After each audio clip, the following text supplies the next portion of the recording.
बिस्मिल्लाहिर्रहमानिर्रहीम। अस्सलाम वालेकुम। आप देख रहे हैं रूबरू और मैं मुनव्वर अतीक। नाज़रीन मोहतरम, आज हम बात करेंगे पाकिस्तान में सियासी हवाले से जो डिसबैलेंस की सूरत हाल होती जा रही है इस पे, और इस पे बात करने के लिए हमारे साथ मौजूद हैं जनाब डॉक्टर मोहम्मद सलीम खान राव साहब।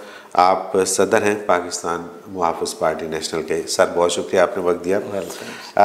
पाकिस्तान में हमेशा ही ये कुछ इस तरह के मामलात रहे हैं कि किसी भी शख्स को खुल के काम करने का कभी भी मौका नहीं मिला।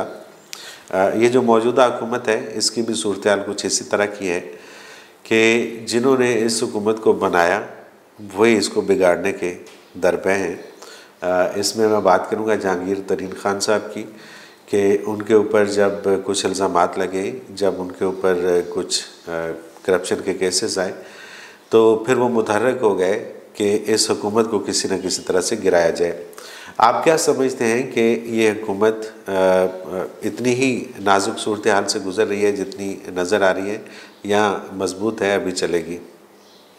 बिस्मिल्लाहिर्रहमानिर्रहीम। नहमदुहु व नुसल्ली अला रसूलिहिल करीम।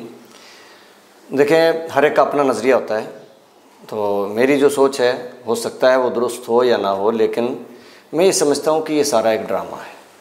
अच्छा, ड्रामा लग रहा है, ठीक है। क्योंकि अभी तक इल्ज़ाम यही था खान साहब पे कि जी अपोजिशन का एहतसाब हो रहा है, ठीक है, अपनों का एहतसाब नहीं हो रहा। तो इन्होंने शायद उस केस को पकड़ लिया ये दिखाने के लिए कि नहीं, हम अपने करीब तरीन साथी का भी, जहांगीर तरीन का भी एहतसाब कर रहे हैं, ठीक है, और साबित कुछ भी नहीं होना। मेरा अपना तज़िया है कि किसी को कोई सज़ा नहीं मिलनी, कोई जुर्म साबित नहीं होना। यहाँ तो उनके जराइम साबित नहीं हो सके जिन्हें पूरी दुनिया कहती है कि लूट के खा गए पूरा मुल्क, और मुकदमात भी उन पे हुए और वो अपने सबूत भी नहीं दे सकते अपनी प्रॉपर्टीज़ के। उनके ख़िलाफ़ कोई सबूत नहीं मिला और अदालतें और नैब और सब कुछ वो नाकाम हो गया। उन्होंने ज़बरदस्ती जेलों में डाला हुआ तो अलग बात है। अदरवाइज़ कानूनन कोई चीज़ अदालती ज़रिए से उन पे जुर्म साबित नहीं हुआ है। जहांगीर तरीन साहब के जो भी, जिस बात को जो लोगों के सामने इस वक्त है, चीनी का स्कैंडल, रिबेट दी या जो भी रियायत दी वो पंजाब गवर्नमेंट ने दी, ठीक है, ऑफिशियल तरीके से सारा प्रोसेस हुआ, ठीक है। लोगों को, चीनी वालों को सबको रियायत मिली, उनको भी मिली, हाँ। और उससे ज़्यादा तो सब्सिडी उनको पहले नवाज शरीफ के दौर में मिल चुकी है, और सबको मिल चुकी है, ठीक है, ठीक। तो इसमें उन्होंने क्या जुर्म किया है? अगर उन्होंने सब्सिडी ली है तो बाकियों ने भी ली है और हुकूमत ने दी है जायज़ तरीके से, जो उनका ऑफिशियल तरीका है उसी तरीके से सारा काम हुआ है। क्या कसूर है उनका? और बाकी भी अगर देखें कोई पिछले जराइम भी होंगे, अगर वो निकालेंगे तो जुर्म साबित कोई भी नहीं होना। ये बहुत समझदार आदमी है, इन्होंने अगर कुछ किया भी होगा तो तरीके से ही किया होगा जैसे दूसरे चोर डाकुओं लुटेरों ने किया है। ये इतने वो सादा नहीं है, सादा नहीं है कि अपने आप को कानून के हवाले करें। एक तो ये बात। दूसरी बात ये है कि जब तक शहादत मौजूद ना हो, कोई वो प्रॉपर एविडेंस ना हो, तो जुर्म की सज़ा दे भी नहीं सकते।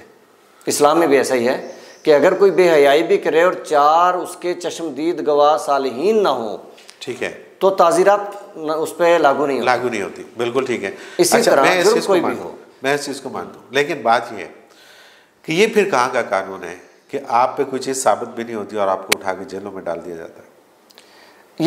इसे आप इंतकाम कह लें, जुल्म कह लें, जो कुछ भी कह लें, यही है और कुछ नहीं।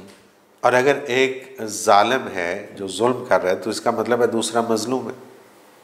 नहीं, वो तो डेफिनेट है। जालिम जुल्म करेगा, एक तो मजलूम होगा।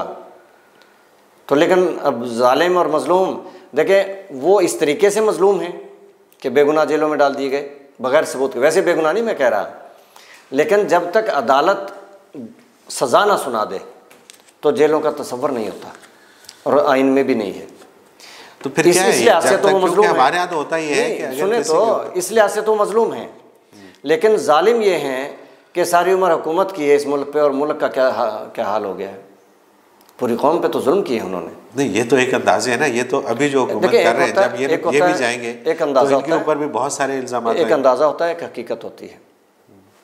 दौरे नबूवत सल्लल्लाहु अलैहि वसल्लम का वाक़या है कि हकीकत थी कि मदीना में एक औरत थी जिसके घर लोगों का आना जाना था, ठीक है, ये हकीकत थी, आप सल्लल्लाहु अलैहि वसल्लम को भी मालूम था। सहाबा किराम रिज़वानुल्लाह अजमईन ने शिकायत की, ठीक है, कि या रसूलुल्लाह सल्लल्लाहु अलैहि वसल्लम ये मामला है। तो आप सल्लल्लाहु अलैहि वसल्लम ने फरमाया कि अगर शहादत का कानून इस्लाम में ना होता तो मैं इसे रजम करवा देता।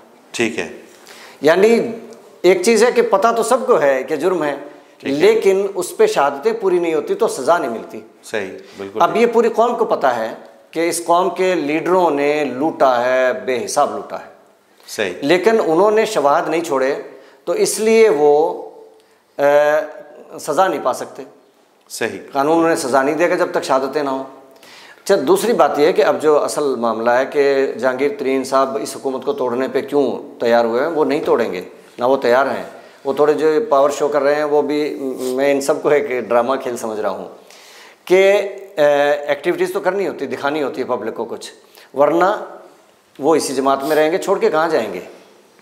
अच्छा, दूसरी बात यह है कि खान साहब का रवैया जो उनके साथ है, चाहे वो जानबूझ के है और चाहे वो दिखाने के लिए है, ये तकलीफ़ दे ज़रूर है। ठीक है, जब मंसूर को सूली पे ले जाया जा रहा था तो लोगों ने पत्थर मारे और मौलाना शिबली ने एक कंकरी मारी, उस कंकरी पे चीख मारी मंसूर ने। तो उससे पूछा गया कि लोगों ने इतने पत्थर मारे, तुम्हारी चीख नहीं निकली, तकलीफ़ नहीं हुई, और एक छोटी सी कंकरी लगी तो तुम्हें इतनी तकलीफ़ हुई। तो उसने कहा कि बाकी लोगों ने जो मारे थे पत्थर वो मुझे जानते नहीं थे। सही, बिल्कुल। ये मौलाना शिबली तो मुझे जानते थे, इन्होंने कंकरी जो मारी उसकी तकलीफ सही है, बिल्कुल ठीक तो है। इमरान खान अगर रवैया तब्दील करे तो जहांगीर तरीन को तकलीफ पहुंचनी ही पहुंचनी है, उसने कुर्बानियां दी हैं इसके लिए। बिल्कुल सही है। तो ये दुरुस्त है, लेकिन मेरा अंदाजा ये है आपको लग कि रहा ये है सब इकट्ठे ही रहेंगे, ड्रामा है और ये ड्रामा रचाया जा रहा है। मैं तो यही समझता हूँ। बहुत शुक्रिया डॉक्टर साहब, आपने वक्त दिया, हमारे वक्त प्रोग्राम का वक्त अपने इख्तिताम को पहुँच रहे हैं। इंशाल्लाह फिर किसी वक्त ऐसे ही कई मौज़ूआत के ऊपर आपसे बात करेंगे। नाज़रीन, इसके साथ ही प्रोग्राम का वक्त अपने इख्तिताम को पहुँचा। मुनव्वर अतीक को इजाज़त दीजिए। अल्लाह निगहबान।